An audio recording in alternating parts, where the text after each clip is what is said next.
வணக்கம் சார். திமிரி யூரா பைக்ஸில் பார்த்தோன்னா இன்றைக்கி டியூக் 125 BS4 மாடல் லோக்கல் வண்டி கொடுக்குறோம். இது வந்து பார்த்தீங்கன்னா ஒரு 3 நாளைக்கு முன்னே ஐயா எனக்கு வந்தார். அந்த நம்ம வெளில போயிருந்தோம். அப்போ ஃபோன் பண்ணி நம்ம கேட்டார், இந்த மாதிரி ஃபைனலாக இவ்வளோ வரும் அப்படின்ற மாதிரி நம்ம சொல்லியிருந்தோம். அதுக்கப்புறம் வந்து நான் வரது லேட் ஆகிடுச்சுன்னா நான் வந்தால் தான் எடுப்பேன் அப்படின்ற மாதிரி சொல்லிட்டு போயிட்டு வரேங்கன்னு சொல்லிட்டு போயிட்டேன். அதுக்கப்புறம் 3 நாள் கழிச்சு பண்ணி வந்து எடுக்கிறாரு. ஸோ அதுக்கு முன்னாடி நம்மளோட யூடியூப் சேனலில் ஃபஸ்ட் முறை பார்க்கும்போது Yuvraj bikes YouTube channel subscribe பண்ணி ஆல் பட்டனை கிளிக் பண்ணிங்க. ஏன்னா இம்போர்ட்டட் வண்டி, ஸ்போர்ட்ஸ் பைக்கு எல்லாமே நம்மகிட்ட மொத்தமாக தரமாக கம்மியான விலையிலே இருக்குது, கொடுத்துக்கிட்டு இருக்கோம். ஸோ அது நம்ம சேனல் உங்கள்கிட்ட இருந்தால் பெஸ்ட்டாக இருக்கும். நீங்கள் செலக்ட் பண்ணும்போது கண்டிப்பாக நம்ம சேனல் உங்கள்கிட்ட இருக்கிறதால பெஸ்ட்டாக தான் இருக்கும். ரேட்டு கம்மியும் சரி, குவாலிட்டியும் சரி 100%. நம்ம கடை எங்கே இருக்குன்னா ஆர்காட்லேருந்து ஆர்னி போர்ட்டில் திமிரியில் இந்தியன் பெட்ரோல் ஆப்போசிட்டில் யுவராஜ் கன்சல்டிங்னு சொல்லிட்டு நீங்கள் வந்து பார்த்தீங்கன்னா கூகுள் மேப் வழியாக வரணும். லோ பட்ஜெட் யுவராஜ்னு போட்டிங்கன்னா எக்ஸாக்ட் லொக்கேஷன் வந்துடும். ஸோ இந்த வண்டியை இவங்களுக்கு பெஸ்ட்டாக கொடுத்துருக்கோம். காரணம்னா வெளிப்படையாக அம்மா வந்து வெளிப்படையாக சொன்னாங்க. என்னென்னா யாருமே வந்து இன்னொரு கடையில் பார்த்துட்டு வந்தால் அந்த கடையை விட்டு கொடுத்து பேச மாட்டாங்க. உங்கள் கடையை விட அங்கே நல்லா இருக்குது, கம்மியாக கடைக்கு கொடுக்குறாங்க அப்படின்னு சொல்லுவாங்க. ஆனால் இவங்க சொன்னது என்னன்னா, உங்கள் கடையை மாதிரி வண்டி வரல, வண்டி நல்லா இருந்தாலும் ரேட் நல்லா இல்லை, பிடிக்கவே இல்லை, வெளிப்படையாக சொன்னாங்க. ஓப்பனாக நீங்கள் அவங்ககிட்ட கூட கேட்கலாம். அவங்க கேட்ட ரேட்டுக்கு திருப்தியாக வண்டி கொடுத்துருக்குறோம். ஸோ அவங்ககிட்ட கேட்கலாம். ஐயா வணக்கம் ஐயா, நல்லா இருக்கீங்களா?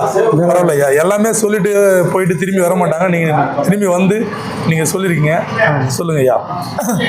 வணக்கம் சார். நான் 3 நாளைக்கு முன்னே அந்த வண்டி பார்த்தேன். ஐயாவை பார்க்க முடியல, வெளியே போயிட்டு இருந்தார். ஃபோன் மூலமாக கான்டாக்ட் பண்ணோம். வண்டி பிடிச்சிருந்தது.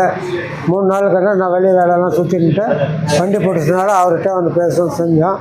வண்டி அருமையாக அழகாக இருக்குது, நல்லா இருக்குது. பையனுக்கு பிடிச்சதுனால நாங்கள் வாங்கி தரோம். அதனால் வந்து வண்டி வந்து எந்த குறை இல்லாத நாங்கள் கேட்ட பட்ஜெட்டில் கொடுத்தாங்க. அவ்வளோ நன்றி. மற்றபடி வண்டி பற்றி எந்த பிரச்சனையும் இல்லை, எல்லாம் ரெடி பண்ணியும் கொடுத்தாங்க. மற்ற கடைகளில் பார்த்ததை விட இங்கே பெஸ்ட்டாக இருந்துச்சு.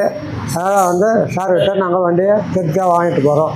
எங்கள் சொந்த ஊர் ஆரணிலேருந்து ஆற்காடு வந்து திமிரியில் பார்த்ததுனால எல்லா இடம் சுற்றிட்டு திருப்பி இங்கே வந்து வாங்கினோம். மனமாக நல்லா திருப்தியாக இருக்குது. வண்டி எடுத்துகிட்டு போகிறோம். இப்போ நீங்கள் இப்போ நல்லா இருக்கலாமா? நல்லா பையன் அவங்க சப்ஸ்கிரைபர்னு சொன்னதால இன்னும் டிஸ்கவுண்ட் பண்ணாங்க அவங்க. கண்டிப்பாக நம்ம யூடியூப் பிறகு தான் நம்ம இந்த யூடியூப் கஸ்டமருக்கு மட்டும்தான் இந்த மாதிரி திருப்தியாக இருக்குங்கம்மா. சரி, கண்டிப்பாக நீ சொல்கிறது எப்படிம்மா? சப்ஸ்கிரைபர்னால அந்த ப்ரைஸுக்கு வந்து ஒர்த்து தான். கண்டிப்பாக நம்ம மொத்தத்தில் போய் பார்த்தப்போ வந்துட்டு அங்கெல்லாம் வந்து சரியில்லை, அம்மாவுக்கும் பிடிக்கல. இங்கே வந்தாங்க வந்துட்டு இல்லை வேணாம் நம்ம அதே கடைக்கு போகலாம் மறுபடியும் சொல்லிட்டு மறுபடியும் கொடுத்தாங்க. அப்படிங்களா? அவங்க கிஃப்ட் தான் எனக்கு. சூப்பர். அம்மா ரொம்ப பாஸ் வச்சிருக்காங்க. சேஃப்டியாக ட்ரைவ் பண்ணிங்க. ஏன்னா இன்னைக்கு சேஃப்டி ரொம்ப முக்கியம். சரிங்களா? ரொம்ப ஸ்பீடு போக சேஃப்டியாக ட்ரைவ் பண்ணி அவங்க